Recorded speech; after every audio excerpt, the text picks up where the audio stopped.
it was another fight camp. I think I train all the time whether I'm in camp or not, but obviously when you're in camp, it's more specific and more skill, like super like nitpick skill development.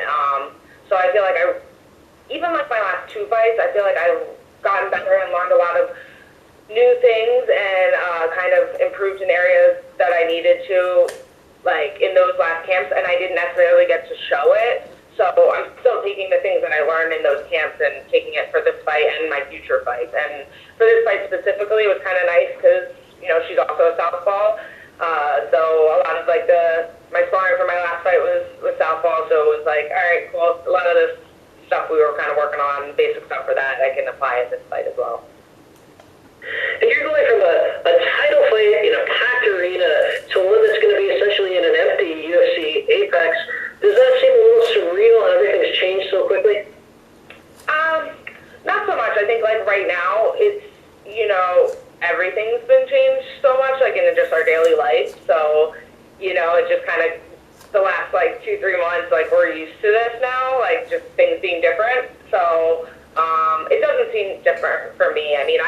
Even before the UFC, like I fought like in small crowds. I haven't fought in Ultimate Fighter, but I help coach, so I've been in that environment. I fought in like middle Ohio in the middle of nowhere in a baseball field. So I'm kind of used to fighting in all different environments, and it was kind of nice because my two teammates, Sajara Eubanks and Claudia Gadea, they fought in Jacksonville last week. So them coming back and, coming back to the gym and training with me and stuff, I kind of got to hear their perspectives of it, and like we train the same way and, have the same coaches, so they liked it. So I know that I'll benefit from this as well. We've heard people say things like, hey, I heard DC's commentary and I actually took his advice. Do you expect that to come into play at all? Yeah, I just hope, it's funny, one of my, couple fights ago, I don't know if it's a good or a bad thing, but I always hear kind of the commentary. I don't know if I'm not paying attention to the fight as much as I should, but I definitely always hear them. And I remember one time I had a fight, and it was in the third round, and I was like, it's kind of close, but I think I'm winning. And I remember hearing GC being like, Katlyn's definitely starting to pick up the pace, and she's really putting on the pressure on her opponent. And I was kind of like, yeah, you're right. And it kind of motivated me. So it was funny because I've always thought that. I'm like, when DC commentates, I've heard him before, and it helps me. And that was in a normal arena. So then when people were talking about it, I'm like, man, I hope they're not ruining it. I hope he's not this time. I'm like, I hope he's not quiet. I want him to keep doing his normal thing. All right, and last one for me. A win here is kind of interesting because you would have a win over the champ's sister. On the other hand, you've already fought her once. But do you think a big victory here can fast track you back to a title shot?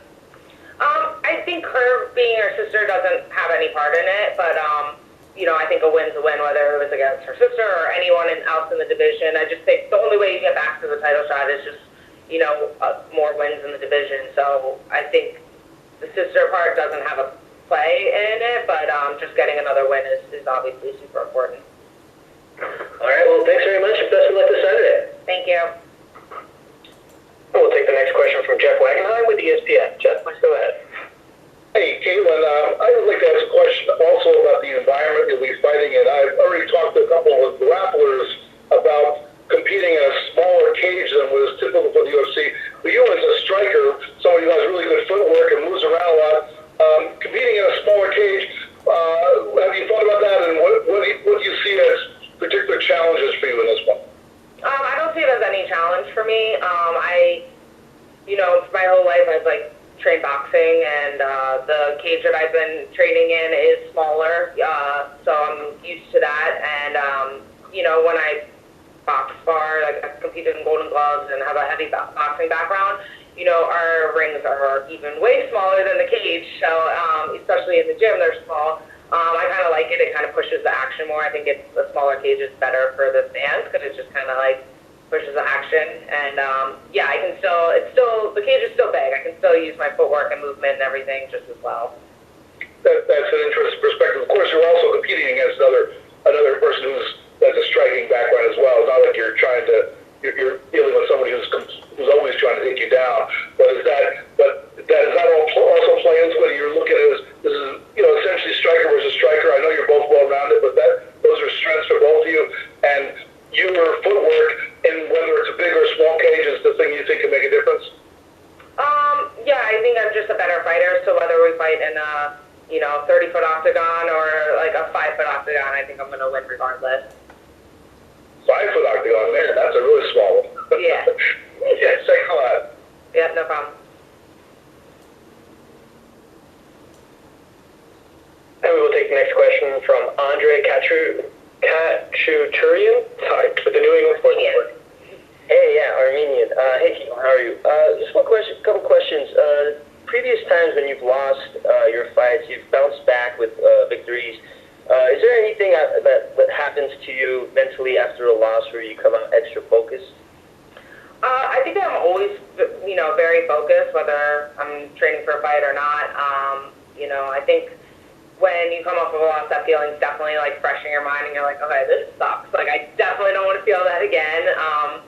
The best way to get over a loss is to get a win, and it feels really good. So I guess, having the loss fresh in your mind is a little bit extra motivating going in. But yeah, this is kind of nice because, this is my first fight in a while where I don't have the pressure of the title fight. So that hasn't happened in, last maybe year and a half, 2 years for me. So that's kind of refreshing now. And we've seen all the support you've gotten on social media from the Armenian community. Have you made any connections with other Armenian fighters in the MMA world, like Edmund Shalbazian or any others? Yeah, actually, I met Edmund in November.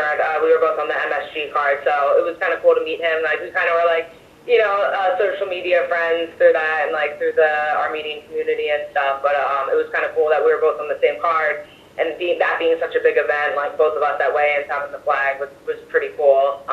But yeah, the only thing is he's on West Coast, I'm on East Coast, so we're kind of far away. But yeah, if I was ever in California and stuff, I definitely try to link up with him to train. Cool, thank you, and good luck. Thank you. And we'll take the next question from Damon Martin. Damon, please go ahead. Katlyn, obviously coming up on Valentina, you're still the number 2 ranked fighter in the division. Were you surprised that Antonina was the fight offer, considering she's ranked a lot lower than you? I mean, it's an interesting story with her being consistent. Were you surprised that was the opponent you were offered? Not really. I mean, she was supposed to fight Cynthia Calvillo, and I was a replacement. Originally it was supposed to be last minute when the fight was supposed to be, a couple weeks ago. So, I mean, I'd been asking for fights, so I was just happy that I got the call. I mean, my title fight wasn't even 3 months ago, so I was just eager to get back in there, and I was just happy for the opportunity to get another opponent.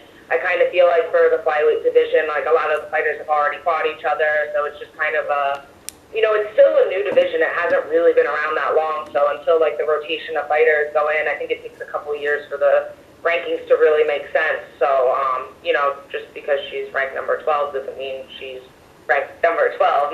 She's kind of just new to the division, and she's working her way up. So I didn't really think about, I didn't even know what she was ranked or anything. I was just excited for the opportunity to fight, especially with everything that's going on. So many people are out of work, and I'm like, bam, I'm able to work and get paid and do what I love. So I was just thankful for the opportunity.